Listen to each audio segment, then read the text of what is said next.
Hey everyone, it's Alex Martinez, and in today's video, we have a special guest. We have Tim here. He's an employee at one of our companies, and if you saw our last video, we taught him how to start wholesaling real estate as a beginner. Now, as a continuation from our last video, Tim's last question was, how the heck do I wholesale real estate while having a full-time job, right? How do I find that time? And so we wanted to use this video today to break it down. If you have a limited amount of time, if you have children, if you have a full-time job, we're going to cover how to wholesale real estate in 15 hours or less in a week. And this is what I've done personally when I got started in real estate. And also, we've trained thousands of people to be successful in real estate. And this is how a lot of my clients get their start while having a full-time job. Awesome. Yeah. And thank you so much for having me back. Pleasure for the opportunity. So we covered last time that wholesaling real estate is kind of the perfect entry point for a beginner like myself to start investing in real estate, because I have no experience, limited capital to actually start investing in it. And it's like the quickest avenue to start, producing these kind of 5-figure checks, hopefully in a short amount of time, right? Which is kind of what I'm looking for in this current state of my life. So just as a quick recap, can you kind of go over what wholesaling is specifically? Yeah. So wholesaling real estate, what we need to understand, we're never actually buying the property. That's not our goal with wholesaling real estate, which also makes it so desirable, such an awesome way to get started in real estate, right? A lot of people don't have millions of dollars to buy any piece of real estate they want. So how I got started in real estate over 12 years ago was wholesaling real estate, which is when we put a property under contract to buy, a distressed property, and we put it under contract. And keep in mind, it doesn't cost any money to put a property under contract. When I say that, you're not buying the property. You're just putting it under contract. Once you do that, you acquire the rights to buy it. Now, when we wholesale a house, once you acquire the rights to buy it by putting the house under contract, we then sell the rights of that contract to an end buyer, typically called a cash buyer. These cash buyers want these deals. They're typically fix and flippers, flipping multiple houses per month, so they want you to bring them deals. And they're ecstatic to pay you wholesale fees for these deals. A wholesale fee is once you assign those contract rights to them, you can get paid, around the sorts of $10,000 per deal, $15,000. We've had deals much more than that, less than that, but generally we like to shoot for $10,000 per deal. So it's a great entry point, right? You don't have to fix and flip the house. You're not hiring contractors and managing contractors. You're not having to re-put the house back on the market once you fix it up. You're not developing on a house. You're just putting a house under contract. So it's the simplest way to get started. And also, you do not need a real estate license to do this. So if you want to get into real estate pretty darn quickly, you just need to learn the steps and then take action with it. Right. Yeah. So a little off script here, but like, say I'm a wholesaler. I've been doing this for a little bit of a while now, just, dream future of mine. I start getting deals on a consistent basis. Should I just kind of quit my 9-to-5 and pursue it full time? What would you recommend in that? Yeah, absolutely. So anyone who wants to get started wholesaling real estate off the bat, if you don't know anything about wholesaling real estate and you have a full-time job right now, number one, cash flow and income is extremely important. Keep your current job. Don't just quit everything cold turkey, and don't quit your job and cut off your own cash flow. And then, because what's going to happen is you're now going to put very restrictive deadlines on yourself to be able to wholesale your first house. You're going to cut corners. You're going to have people tell you exactly what you need to do, and you're not going to do it. Right. And then you're going to say, oh, real estate doesn't work. This doesn't work. I shouldn't have quit my job. So in the situation you provided with me, you said, hey, down the line, I'm already doing multiple deals. Yeah. Let's say in that situation, what we're going to talk about today is while you have a full-time job, how you can get started, get consistency, at least doing a deal a month, making $10,000 a month, hopefully. What I recommend for anyone who's serious about this business and wants to be a real estate investor and wants to get started with wholesaling real estate is have at least 3 months of consistency, at least 3 months of you doing a deal per month. That's averaged you about $10,000. Mm-hmm. This way, by the end of those 90 days, those 3 months, you have the confidence, you have the consistency. You've proven to yourself that this wasn't luck, right? This wasn't like a one-off deal that you did and it just fell in your lap and you got it done. You have 3 months of consistency. Yeah. That should give you the confidence and the courage to then pursue this full time. So not only the consistency, but also the cash in your bank, right? The rainy day fund. If you close 3 deals at $10,000, by the end of 90 days, you should have roughly maybe $20,000 in your bank account, give or take your expenses, and that should give you runway. That's important. So you can make rational decisions. You can actually keep on learning the right way and keep on doing the things that you did already, because you've proven it for 90 days, right? We've been doing this for 12 years. If it's worked in the previous 90 days, if it's worked the last 12 years, pretty confident it's going to keep on working. So only quit your job. Like, I do not recommend quitting your job if you don't have a track record, you don't have experience, like you haven't actually done the steps to do this. Don't do that. Like, it's admirable to burn the ships like 100% and just go all in on something. But when we're talking about taking care of your family, when we're talking about taking care of your loved ones, taking care of yourself, do not cut off your job and your income source, because you absolutely can do this with 10, 15 hours a week and get started. So you want that consistency first. Yeah, I mean, a little unbelievable. And the reason why I kind of asked that is, I mean, I have a full-time job. I work, the normal 9 to 5, sometimes even more. I have family, friends, hobbies. It doesn't seem possible without cutting something out, and then if this can be my main income source, automatically I'm like, oh, I can just quit my job and just do it full time. But so for the people who are like me and kind of believe there isn't time, what do you have to say to them and us? For sure. Like, this is the excuse since the beginning of time, right? So every one of us, there's 168 hours in a week. We all have that. Right? Look at any serious CEO, business person, they just manage their time very effectively. And so, being successful, in my opinion, it's not about like working really harder or like, man, I got to focus more. It's really flipping it on its head and saying, what can I eliminate? Right. It is about sacrifices. Yeah.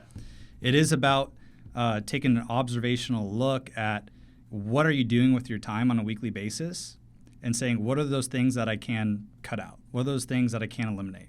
So if we do a quick Google search and we say, how many hours a day do Americans use their phone? And we're going to see that it's typically about 4.5 hours. The phone is like the new TV.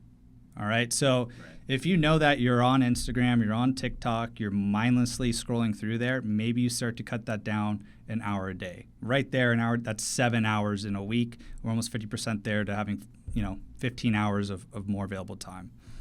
There's a lot of people that like sports, right? I deal with people that want to watch their favorite team win a playoff game, especially in basketball. There's lots of games, or baseball, and they watch the whole entire game during the weekdays, and there's multiple games during the weekdays. I challenge them to not watch the full entire game, maybe watch the last inning, watch the last quarter, or better yet, watch the 5-minute highlights instead of the 2-3 hours of that game. The other thing, too, is like you may have to skip watching those brand new episodes of your favorite TV show, right? You may have to wait. If you're serious about changing your life, if you're serious about taking care of your family, you may have to wait 6 to 12 months to then binge watch all in one day all these TV shows later on once you have success in this field, rather than watching that every single week. So those are just a few ways on how we can create time. And I think if anyone takes a serious audit of their time, they'll be able to see like, wow, I'm doing things that in retrospect are actually hurting my success. Right. Right. We've dealt with younger people that are going out drinking on the weekends, and even, older adults, right? You're going to a bar, you're staying up late at night, you're drinking, that affects your next day and the day after that. It's cutting those things out. And so one thing I did do, I created an 80-20 time matrix on things that actually produce income for us, activities that are good for us. I'll put that in the downloads below. It's just a great way to observe and audit our own time and make sure we're focusing on the most important actions. And so I created this just so anyone can look at it and see, like, man, I am watching that Netflix. I am watching 4 quarters of that basketball game. Mm-hmm. I am partying maybe a little too much. I am, doing a little. I am talking about. I am saying, hey, man, I want to get results, but my actions aren't really showing that I want to get results. So I create that resource. Anyone can download it, and it will help them create more time. Awesome. Yeah. Thank you so much. Just to go off of that, like, you started when you were, kind of young, right? Yeah. 19 or so. What was like the catalyst moment for you where you were like, wow, I can make time by just cutting this thing out? Was there like a big kind of shift in your thinking when you were like, wow, like, this is where I'm going to create my 80-20? Yeah. I mean, 2 things happened. Number one, a really close relative passed away, like very just abrupt, out of the blue. And it made me realize that, you know, he was very young. So we don't have unlimited time. I better use my time to the best of my ability as much as possible. So that was one thing that made me want to audit that time. Another thing, I did go to college for a little bit, and at college I did join a fraternity, and we had to, thankfully this was a fraternity that wasn't really about like partying. It was really about being your best self. And we had to do a lot of tasks, a lot of things, a lot of interviews in a very short amount of time. And I learned how to manage my time in 15-minute increments. Right. So where a lot of people say like, hey, you can't do that, or that's impossible, or I don't have enough time. If you start looking at your time in 15-minute increments, you're going to see you have a large amount of time. Mm-hmm. And if you start reverse engineering your days, planning your days tomorrow, actually the night before, you can significantly get you can get a lot more done than someone that doesn't believe that they can do that. So those two things, that happened at 19, 20, and just completely changed my mindset to where, if an employee or business partner says, man, I don't have enough time, then what we're going to do is have a strategy session together on how we can create more time. Yeah. We're gonna do an audit. We're going to say, hey, what are the things that you're working on that aren't necessary, and what are the things we need to work on that are completely necessary? Yeah. Where are we being inefficient with our time? To the point where I just, like, for example, with my time, I was going to a gym that was 8 minutes away every morning, and I just signed up for a gym that's 4 minutes away. Yeah. Just to save that that time every single day. Mm-hmm. Like, that's how I'm trying to dial in my time. And still a great gym, things like that, but it's like that adds up once you start to look at that every single day. If I'm going to the gym, that's 10 minutes every single day. Right. And you know what? Across a week, I go to the gym 6 days a week, so that's an hour a week I now save. Basically because I'm going to a gym that's 4 minutes closer. Yeah. So when we start doing that, like now I just create an hour a week for myself. Yeah. And we can do that across the board for anything that we do. So I challenge anyone here, if you feel like you don't have the time, you actually do have the time. And we all have our own responsibilities, right? You might have children. It might be asking a family member to watch our children for us. It might be, paying a little extra for that daycare.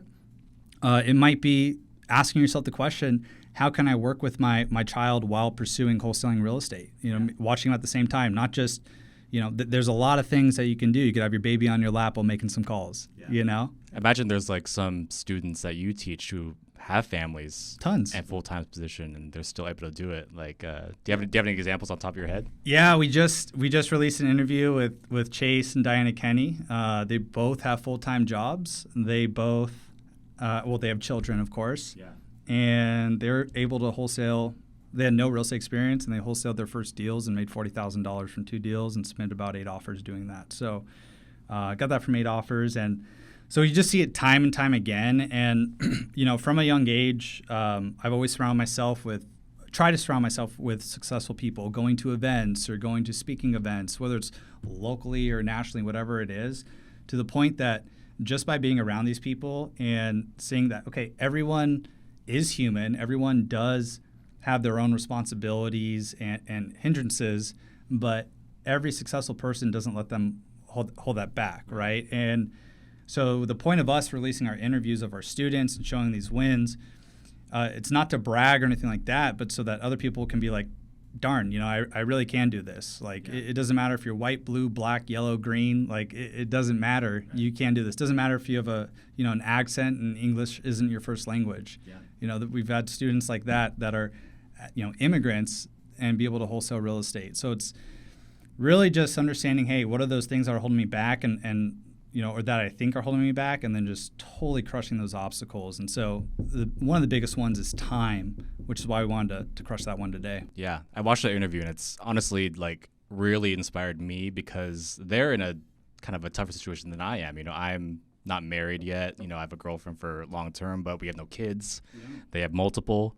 And they were able to, kind of achieve their dreams in such a short amount of time, which is kind of like, I know it's possible. Like now, especially watching their story, I believe I can do it. So if you could break down for me exactly how they did it, let's just say 15 hours a week, how do I wholesale real estate with a full-time job? Awesome. Yeah, so let's restrict our time instead of Monday through Sunday. Let's say Monday through Friday, you have a full-time job. All right, so this is the schedule that I've used. This is what I recommend to every single one of my students that has a full-time job. This is what I recommend for anyone watching that has a full-time job. So let's say the normal 9 to 5 job, right? You work from 9 a.m. to 12 p.m. and probably have an hour lunch break or so from 12 to 1. Then you work from 1 to 5 p.m.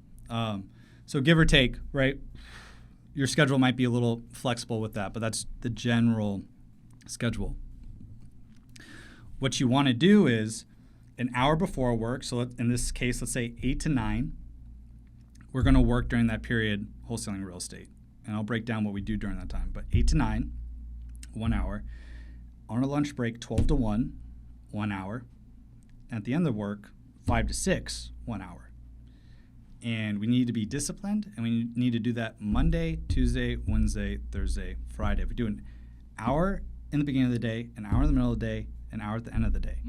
That's the schedule to have 15 hours in a week. I'm not even including weekends whatsoever, right? I want to constrict our time just during the week, right? If you want to add in time on the weekends, then you absolutely can, and I encourage you to do so if you're serious about this. But Monday through Friday, that's how we stay disciplined, and that's the schedule and the time breakdown of actually doing the actions that we need to be successful in wholesaling real estate. Right. And if anybody saw in our last video, the steps are very thorough. So it's like it's a little bit unbelievable that we're able to do it, just 1 hour a day for 5 days a week. So I mean that's totally doable for me. And I imagine everybody else watching as well. So.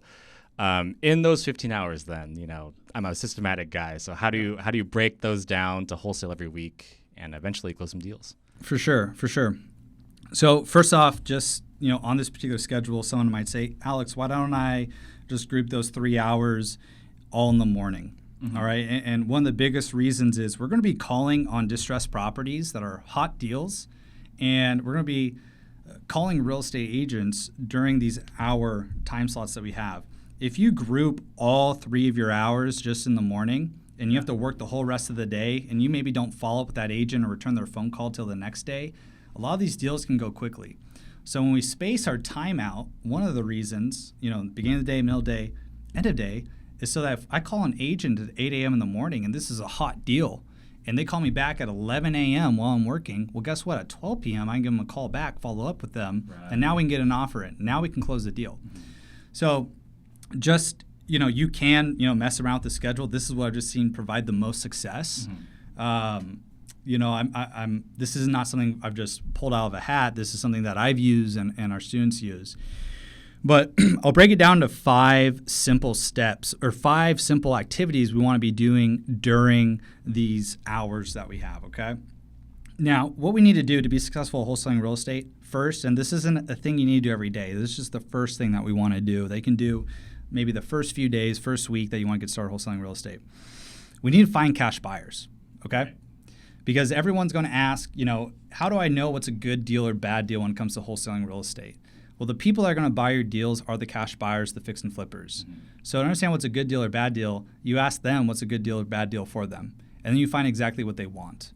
So we need to actually reach out to them. And a really simple way to find cash buyers that we've coined the Google Ninja trick is, if I'm looking for properties in Austin, Texas, or if I'm looking for cash buyers in Austin, Texas I want to sell houses to, I'm going to go to Google, I'm going to type in sell my house fast, Austin, Texas. These companies are going to be ranking for these particular keywords because they invest into marketing. They invest in these websites. They want to find motivated sellers. They want motivated sellers to go to their website. So I'm pretending to be a motivated seller. And I'm going to where they're at. And I'm going to now find their phone number, find their email, and contact them. It's on their website. They want to be contacted, okay? And I'm going to reach out to them. I'm going to let them know I'm a wholesaler and real estate investor. And I'm wondering what types of properties they like to buy. And I'm wondering what zip codes they like to buy. How many properties are they doing every single month, right? I'm understanding them and their profile, what they like to buy. Do you use any rules of thumbs to buy these properties? Do you have a deal calculator that you use to buy these properties? How do you analyze these properties? I'm asking them. I'm doing a service to them by finding out exactly what they want, exactly how they analyze these deals, so I can bring the exact deals they want to them. Okay, so we establish those relationships with cash buyers. We need to understand that these cash buyers want wholesale deals. It's how they make a profit in their business. They fix and flip houses, and wholesalers bring them houses. It's one of their avenues. So you can do that. Honestly, we've done that in 5 minutes. We find cash buyers. We have videos on it. I'm not going to dive exactly into everything you need to know about cash buyers. We have more than enough videos on that. But just know you need to do that. It doesn't need to take weeks. You can spend a few days, a few hours doing that, find enough cash buyers. And I just recommend finding 3 to 5 quality local cash buyers. We don't want to find a cash buyer for in Austin, Texas. We don't want to find them in Maine, right? They're not local experts. We want to find them in Austin, Texas. They're actually flipping houses every single week, every single month here. So we find them, we talk to them, figure out what they want, all right? So once we've done that, that's an important thing to do and to talk about. A lot of people aren't going to tell you to find these cash buyers first. But I like setting people up for success. I like working smarter, not harder. I like beginning with the end in mind. The end is the cash buyer and what they want. That's how we're going to determine what's a great deal. Because a cash buyer can tell you, like we see it all the time, right? I buy at 85% of the ARV minus repairs. And what that is, it's a rule of thumb formula that you now got from them, and you can use that to analyze every single property and understand where you need to offer at to make it a good deal for them and for you to make a $10,000 wholesale fee. So that knowledge doesn't come just from watching a YouTube video. Right. That knowledge comes from talking to the cash buyer and asking what they want. Because if you only talk to one cash buyer, they tell you 70% of the ARV, and then you talk to another cash buyer, say 85% of the ARV, that's a 15% difference in how much you can offer on a property. That is very significant. So if you're using rules of thumb because you watched a YouTube video and you're afraid to talk to cash buyers, you're severely hurting yourself into what's actually possible. Because you're not just taking this first little step. All right.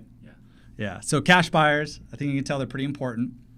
But now let's go into the schedule. Okay. I had to talk about cash buyers first. Okay. Very important. So in the schedule I talked about, 3 hours a day. The first hour is going to be 8 a.m. to 9 a.m. before you work. All right. What do you do? Right. What do you do during that time? So I know you don't know. I'll tell you. I'll tell you. So let's say it's 8 a.m. You're getting started, or you're aggressive. You want to start at 7:30 a.m. All right. Right.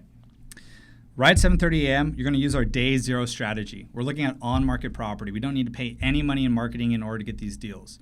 And what you need to do is go to redfin.com, sort through all the new listings in the last 24 hours. And these are brand new properties that are on the market. And what you need to do is look at the new listings within 24 hours. And what you're going to see is there's going to be beautifully renovated property that are retail that aren't going to go to investors. But what we're looking for, and we're looking at a property earlier, we're looking for the property that you look at the photos. Is it outdated? Is it stuck in the 60s? Right? Is the flooring ripped up? Does it have an old electrical panel and the whole electrical needs to be upgraded? Does it have holes in the roofs or water damage, signs of water damage, water spots? Does it have any cracking that you can see? Is it outdated? Is it distressed, right? And you can see that from the photos. Like, that's super important to look at the photos. Don't skip the photos. But you're also looking at the description. The description of the property is what the real estate agent writes. Are they admitting that this property is a fixer-upper, right? The property we looked at is like perfect for an investment. This property is in need of a remodel. Last remodeled in 1924. So it's like that's screaming that this thing is pretty darn outdated. Yeah. And that deal, one of our students wholesale did, and I was just showing you like, hey, this is, obviously we can now look at this and you look for these patterns in these deals. So we're looking at the photos and the description to see, is this property distressed? So in your market, let's say you're in Austin, Texas, don't just look at the city. That's where a lot of people go wrong. If we're using redfin.com or the MLS, don't just look at your particular city for deals. That's too small. I've never just looked in one city. Look in your county, right? So what county is Austin, Texas in? Pull the whole county up, okay? Pull the whole county up, whether you're in California, you're in Florida, wherever it is, and you're going to find a lot more deals available to you. And what you're going to find are cash buyers are buying in the whole county and surrounding counties. So don't limit yourself to just one city. All right, so what we do is we find these deals, we sort through all these deals, and if there's 50 new listings in your county, there might be 5 to 10 properties that are actually distressed because you looked at the image and you looked at the description. Now what we do, let's say we found 10, sort those properties from the ones that are the most distressed because those are you're going to be able to get the biggest discount on them. They're for sure going to a cash buyer. They're going to a wholesaler, they're going to a fix and flipper, so you got to be thinking, why not you, okay? Sort through those. So I'm going from most distressed to less distressed. And you get good at this, sorting these properties, and I've shown you we're pretty quick with it now. You can pull up all the listings in probably 2 minutes on your computer and then sort through them probably an additional 5 minutes. And now you have your 10 properties you're going to call on from now 10 a.m. to 9 a.m. And what we're doing initially is we're calling these real estate agents. We're doing something called a discovery call. All right, we're calling these agents and we're understanding the current condition of the property, and we're seeing this agent's open and willing to work with us. Right. So one thing we always like to do is we incentivize this agent through something called dual commission. I'm going to let this agent know I'm a real estate investor, I'm a buyer, and I'm not an agent, so are they open to representing me by any chance if we're able to make this deal work? Right away, what that does is incentivize the agent. I'm taking the server approach. If you work with me, regardless of my offer price, you're going to make twice as much commission. Very important incentivization piece. But I'm calling this agent too because if we see a distressed house on the market and like we just like see this house and then we go to work and like we twiddle our thumbs and you think you can call them like a week later, you're going to find that good deals go quickly. So we want to call these properties as soon as possible. And also what you're going to find is you don't just want to go straight to seeing these 10 properties and then analyzing it, because what can happen, even though a property was listed 5 hours ago, if you go analyze this property, you go spend your time seeing the perfect price where you need to offer, then you call the agent, someone could have called that agent and then analyzed it within 1 hour, and you waited 5 hours to do all this analysis. So speed is the name of the game here. I want to be, and I want you to be first to calling this agent as much as you can. Like, first is better than the second person to call the agent. Second's better than the third. You have to think that, because there's many deals that we've done throughout the years. And the reason why we got the deal wasn't because of our offer price. It was because we were the first one to call the agent. Right. It was going to go to a wholesaler. It was going to go to an investor regardless. Because I was the first one to call, they knew they were going to get more calls. They liked how I communicated to them. I built trust and rapport. And they said, you know what, I'm not going to field any more calls. As long as we're around this offer price, we're going to make it work, because I know that I'm probably going to get a lot of other offers around this offer price. So I'm going to go with you. Yeah. So that's why it's so important. And I want to break this down from 8 a.m. to 9 a.m. We're going straight into the minutes now. So at 8:10, you're calling these agents directly, so you're not wasting a minute of time. Yeah, no, that makes a lot of sense, and it's kind of like two benefits. You're first, you're building the relationship, and then I'm not spending hours analyzing a property that's going to go to somebody else anyway, right? Yeah. So that's the perfect kind of avenue to fit into the limited time frame that me and a bunch of our viewers definitely have. So, okay, discovery calls. What happens next? Yeah, so we're calling these agents 8:10 to 9 a.m. So you might call the first agent, and you know what? They don't pick up. So what do? I call them back again. I leave a voicemail, they don't pick up. I then call their brokerage office, so they don't pick up. I'm leaving a voicemail with their brokerage office so that when they walk in the brokerage office later on that day, they say, hey, Alex gave you a call. So now I'm everywhere. I send them a quick text message and an email. That all takes 2-3 minutes. Now what I do, they didn't call me back yet, I go to the next property, and I call on that one. What's going to happen? An agent's going to pick up. You're going to have a conversation with them. So I don't expect all of these 10 agents to pick up. I'm happy if 2 or 3 pick up the first round. Now, those conversations, discovery call you can have with them can be 5 minutes, 25 minutes. You have 2 or 3 of those conversations, 8 to 9 a.m., those are quality conversations, and they could say, yeah, this is a great lead. Yeah, this is a great deal. I want to work with you. Mm-hmm. And how I always leave that conversation after assessing the current condition of the property, I talk with them through it. I say, hey, I'm going to meet with my team. I'm going to analyze this property, let you know exactly where we need to come in at. All right. So I have those conversations. Say I had 2 quality conversations like that, 8 to 9 a.m. I have a full-time job. Now I'm going to work 9 to 12. Right. Now, right at 12 p.m., I'm going to go analyze that first hottest deal. And it'll take some practice, but it should take you 10, 15, maybe 30 minutes. Let's just focus on one deal. It takes you 30 minutes. Now at 12:30, I call that agent back. This is now called the close call. I know where I need to offer because I talked to cash buyers. I know I can offer 85% of the ARV minus repairs minus my wholesale fee. So I did the calculation. I know where I need to offer on this particular property. I found the ARV. I found the comps. I found the repairs price. I understand how to analyze this. And I did that in 30 minutes, which is more than enough time to analyze the property. I challenge anyone to do it in 30 minutes. Call that agent back at 12:30, and potentially we get an offer in by the middle of the day now. We get an offer in, a written offer. We ask this agent to write this offer for us if we can make it work at this particular price. And the beautiful thing about working on the MLS, working with real estate agents, is I don't need an attorney to go write up my offer for me. I don't need an attorney to write up my contract for me. I have the agent write up the contract. I send them my offer terms on this particular deal, the purchase price where I'm coming in at, how long we're closing, so 14-day close or sooner. I give them my earnest money deposit amount. They write the contract. They send it to me digitally. We live in a beautiful world where I don't need them to handwrite a contract. They send it to me, and maybe by 1 p.m. I get a written offer out. And what everyone needs to understand here is that it doesn't matter how many phone calls you make or text messages you send or emails you send. What matters is how many written offers you sign and submit back to the agent. So at that point, once the agent sends me an offer and I sign it as the correct information, the purchase price, and I send it back to them, at that point, all the seller needs to do for me to get this house under contract and for me, my partners, my cash buyers buy this property, all they have to do is sign the contract. That's it. That's all they need to do. So these written contracts are worth their weight in gold. That's what we want to do here. The goal in these 15 hours that we spend every single week is to submit these written offers. That's the goal here, okay? So that's what we want to do. Now, let's just say that agent didn't pick up. In this particular example, we weren't able to get an offer out, and maybe the other agent didn't pick up. All the listings that I called on, and maybe I didn't even get a call on all the listings because I had quality conversations. There might be 5 more brand new distressed leads that I haven't even called on yet. Right. So let's just say I wasn't able to get that offer out on 12 to 1. Well, now I'm calling on these other people that I didn't call on. And then the ones I did call on, I leave messages on, I'm waiting for those agents to call me back. Yeah. So what we're doing is kind of playing this hot potato game of, if an agent calls me back, I know it's a hot lead and I know they're interested. I'm making these outbound dials, and these aren't cold calls, right? We all need to understand when an agent lists a house on the market, guess what? They get paid to pick up random phone numbers. They want random phone numbers. Any good listing agent sells a house. What you should be thinking is, I want as many random phone numbers to call me as possible when I list a house, because those are all new people that want to buy this property.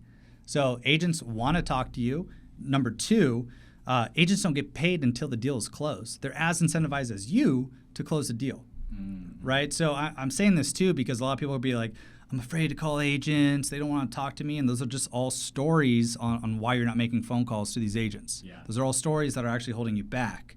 And so we find and filter for deals. We make discovery calls. We analyze the deals. We call the agents back. And we're just always following up as well on previous listings. Right. Okay, so we do that same exact action 12 to 1. Now at 5 to 6, what are we doing? We're doing the same darn things. So now if you had to work from 1 to 5 p.m., there's going to be some agents that call you back, and guess what? You're busy, you're in meetings, you can't answer that phone. That's completely fine. You know at 5 to 6, I'm going to call these agents back, and guess what? If you're in meetings, tell them you're in meetings. Yeah. They don't have to know that, you're using Canva or doing some social media stuff. Just, hey, sorry, I was in meetings with my team, wanted to get back to you as soon as possible. Now let's talk about this deal. Yeah. Right? So one more important thing, right? You're never, ever going to run out of enough leads when you understand focusing on market. That's beautiful. Because at 8 to 9, we find and filter for all the new deals in 24 hours that came on the market. Guess what's going to happen from 9 to 12, from 9 a.m. to 12? There's going to be other new listings that pop on the market. And we're talking about speed. Let's just say, man, I called all these people that didn't pick up. Well, at 12 p.m., let me look at the new listings that came up from 9 a.m. to 12. So now I'm for sure the first one calling this agent. Right. This is a distressed hot deal. Let me talk to this agent. Guess what's going to happen from 1 p.m. to 5 p.m. while you're working too? There's going to be new listings that come up on the market too. So at 5 to 6, you can call on new listings. You don't have to wait 24 hours to actually call these new listings. So now you're always on top of the ball. You're always on top of these leads. And you have to be thinking that these are going to go to an investor. These are distressed properties. Normal home buyers can't buy these properties. That's what I'm telling you. These are properties that need to go all cash. So they're going to go to an investor. And if sometimes a lot of our offer prices are going to be the same, the only distinction on why you're going to get this deal or not, the only difference is whether this agent likes you or not. Right. And that's a really important thing, right? If you don't follow these steps, which is find and filter, make discovery calls, analyze deals, do close calls where you call back the agents and get these written offers submitted, and then follow up. If you're doing anything but these things, you're not going to be moving the needle. And so what you need to understand is a text message and not talking to the agent. There's a lot of talk time to agents, right? We're talking about $500,000, $1 million properties here. How many transactions that are worth $500,000 or $1 million just happen all through text message? I'm going to tell you, not a lot in my experience. Yeah. Not a lot. And a lot of agents are older and don't just want to have text convos and send emojis to each other. Right. A lot of these agents, their reputation's on the line. They want to make sure you can close the deal. And you make sure you can close the deal by finding your cash buyers first, like I told you, to do first.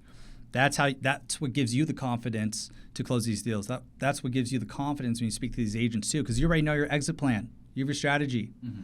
Think about that as opposed to the amateur wholesaler doesn't know how the heck they're going to wholesale this deal, is afraid to talk to cash buyers and just text messaging agents.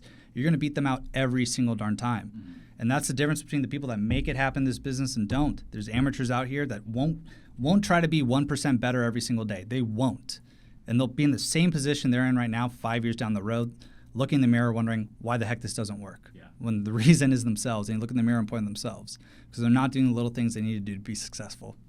Definitely, yeah. I'm really glad that you broke it down like that too, because the importance of kind of breaking it up throughout your day, like the benefits of it actually compile a lot. Because I love how you said a new listing might come up at 12 that you didn't see at 9. So me, who's thinking like, oh, maybe like 6 a.m. to 9, those are my 3 hours. Yeah. I only have a small pool now of properties that will pop up in that certain time frame. Whereas if I, kind of break it up to 12 and then 5, a lot better as well. Yeah.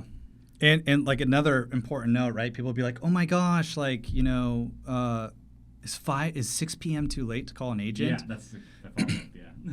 It's not. Agents are entrepreneurs, and I've closed many deals at 8 p.m., 9 p.m., and 10 p.m. Doesn't happen all the time. Yeah. But, I've worked on a deal from 9 a.m., multiple calls, and then 9 p.m. that day or the next day, we get under contract. Mm-hmm. I've had dinners with agents at 8 p.m., 9 p.m. to talk about deals as well. So real estate doesn't sleep. Business doesn't sleep.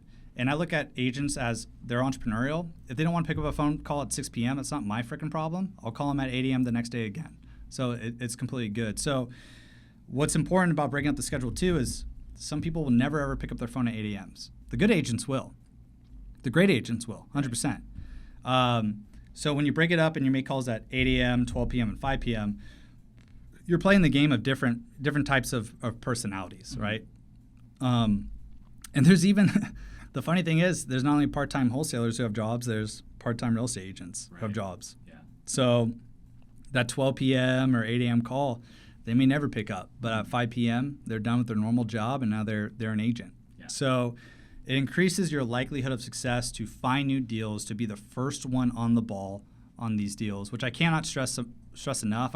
We have multiple other strategies on how to go after these deals, but if you literally just stick to the day zero strategy, the brand new listings are distressed. Those are going to fix and flippers and wholesalers every single day. You can get those deals. And like I mentioned, the X factor is going to be how much this agent actually likes you and how much trust you build. Mm-hmm. And I've been in this business for a long time. You can be competing against a company that's been doing this for 10 years, and they hire someone called an acquisitions associate. This guy doesn't know how to sell, doesn't know how to sell himself, or this girl, and they try and leverage their company's experience, and they do not give this agent the time of day, and they're on their high horse, and they're borderline a-holes. So now imagine you give this agent the time of day, you talk to them, you actually ask, how their day is going. Maybe you have relatives that know each other. Maybe you have similar sports teams that you like, and now it's 20% building rapport and 80% real estate. Mm-hmm. You just differentiate yourself from the corporate company that's trying to do this. Right. And I've seen that time and time again, and that's why I'm saying it. If that corporate company is going to offer 170 in a house, and you're going to offer 170 in a house, and all of our other terms are the same, at that point, it's what offer is going to make the agent more money, so we incentivize them with dual commission. So mm-hmm. there we go.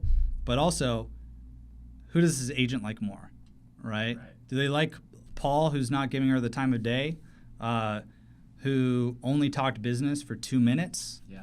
Or do they like Tim, who was courteous, who was nice, who, maybe this was an older real estate agent who's 65 years old, mm-hmm. and you fancied her interests, and you guys talked about a lot of other things besides real estate, because I've had many conversations like that. Like, I'm building a genuine connection with this person. Sometimes the conversations are 80% personal stuff and 20% real estate. Yeah. So once you understand that you need to be a chameleon to each and every single real estate agent and build trust with them, that's when you can start getting good at this. Right. And nothing will replace finding and filtering for deals, making these discovery calls, analyzing the deals, calling back the agents where you need to offer, and getting these offers written up, the contracts, and just following up. Yeah. And if you just do those 5 things all the time, if you're wondering, what the heck do I need to be doing during these hours, just do one of those 5 things. It's going to move you forward in the right direction. It's going to be a revenue-generating activity. Anything else that you do is going to be noise, Yeah. right? Saying, oh, I got to go read this other real estate book or this forum, or, I have to attend this event to, learn about 401ks, or, oh, I got to go learn day trading now. Like, no, it's not going to move you forward. Yeah. You know what you need to do now. And I think when people are faced with the music and faced with reality of what they do, and they keep trying to look for other things they need to do, but the point of this conversation today was telling you exactly what you need to do, not deviating from the plan, being as consistent as possible, and then just sticking to it. Right. Yeah. And I love how you kind of broke it down, because when you go through each process like that, it actually shouldn't take longer than those 3 hours a day, realistically, right? So say I have this good system in place. I've been doing it for a couple of weeks now. How many offers should I kind of aim for? And say with my first 30 days of doing it or something like that, Yeah. So we're always going to be, when a train takes off from a station, it doesn't start off going 100 miles per hour, right? Yeah. It's like, right? We got to find our cash buyers first. Okay, you're probably going to stare at your phone for an hour and not make any phone calls at 8 a.m. And you're probably going to start analyzing property. Even like, Alex told me not to analyze property before I call real estate agents. And then you're finally going to kick yourself and actually start doing what you need to do. So, but the people that are serious, I challenge you, your goal at the very least should be an offer a day. And when I say an offer, that's not a text message saying, hey, I'll buy this house at this price. It's having a discovery call and a close call with the agent, talking about it, talking about the property, your offer price, and actually signing a contract to buy it. Right. And signing a contract to where it's not binding yet. It's not under contract till the seller signs it. And the most important thing I'll mention here, I mentioned in other videos, we have back out clauses on each and every deal. So we need to eliminate the worry that you need to buy the property. You have a back out clause on it. Okay? It's called an inspection contingency. Yeah. But when we submit these written offers, one a day should get you about 30 offers in a month. What we see generally, it takes about 10 to 15 offers in order to get a deal that pays you around $10,000. Those are the numbers we like to shoot for. Sometimes you'll make more, sometimes you'll make less. Right? Chase and Diana, who we just talked about, they submitted 8 offers and got 2 deals under contract and profited $20,000 from each deal. Yeah. So I'm not saying you're going to do that. Don't have those expectations either. Understand it's going to take more offers in the beginning. Understand you're probably going to be at the 15 offer range. But guess what? You submit 15 offers, you don't get a deal. You shouldn't be like, oh my gosh, this doesn't work, You should be saying, how can I make these offers even better? How can I submit better quality offers? How can I have better quality conversations with these agents? Because that's really a decent ballpark of what it should take to get one deal accepted. Yeah. And what I've seen time and time again, people are telling me they're submitting offers, and I say, okay, how those conversations go? And they say, conversations? No, I've just been sending emails, right? And so the distinction is a actual written offer. You actually do that, you're going to be in the game. And the important thing about submitting a written offer, what everyone needs to understand, there's going to be many deals you submit a written offer on, many deals, a house, and guess what? Your offer isn't going to be accepted. They're going to accept someone else. Right. Because guess what? An amateur offer on that property had no idea what they're doing, offered a higher price, and that listing agent didn't know how to qualify or disqualify this wholesaler, whether he was worth his salt or not. So they accept that higher offer, and guess what? 7 days go by in the inspection contingency. That wholesaler now backs out because they have no idea what they're doing. Now, because you submitted a written offer, the next person the listing agent's going to go to, they're not going to start going through their phone and say, who are all the people that called me? They're going to go to their email inbox and said, who actually submitted an offer? Right. Who actually submitted a written offer? Because that's a qualifier. You're actually serious. So now let's just say 2 offers were submitted on the property. This joker up here that backed out, and then your offer was in her email inbox or his, they're going to call you back first. Guaranteed if they're a good real estate agent, because you're the person who took it further across the line. You took it further across the gradient. Yeah. As in other terms, you're further down the funnel. You're showing you're the most motivated buyer for this frickin' property. You have the highest likelihood of closing the property now because you've actually submitted a written offer. That's why written offers are worth their weight in gold. That you might not only get the property the first time around, but if you get a higher offer gets accepted, you're going to be one of the first people the agent calls back. That's so important to understand. And I know as a beginner, right, I'm teaching you a lot right now, and no one's going to know this unless you've done it. Right. And this is why people work with us. So it's like, oh, okay, cool. I've been working with MLS for a year and haven't got anything. And then we say, okay, how many written offers have you sent? And they say, written offers? What are you talking about? So these distinctions are so important. It's just a little thing. Submitting a written offer may take an hour longer versus sending a text message on a house, so on a property, the price you want to offer on it.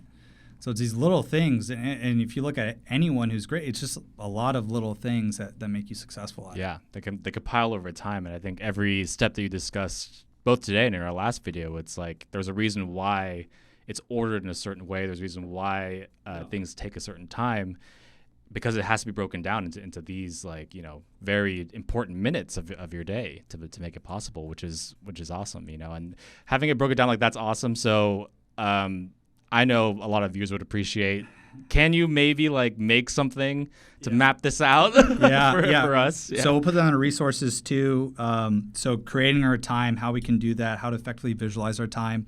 That's a helpful tool for me. I use, I share with employees, share with clients, and then also we'll put the optimal schedule for anyone who has a full-time job, wants to do this in 15 hours a week, so they don't forget it, so they know exactly what they need to do and be efficient with their time. And we'll put in those steps as well. So anyone who's watching this, you won't forget what the heck you need to do during this time, and you'll increase your likelihood of success significantly. Awesome. Yeah, well, a lot of information was spilled on me both today and in the last video. So thank you again so much. Learning from the master himself, guys. Really, it's the biggest opportunity I've ever had. So, thank you again. And anything else you want to say? Just if you enjoyed what we're doing right now, please let us know in the comments below. If you have any questions, if you just want to get started in real estate, maybe you're a beginner, have questions about wholesaling, let us know. We'd love to answer your questions. We like to respond to every single question. And check out realestateskills.com if you're interested in learning more. They're the best. See you.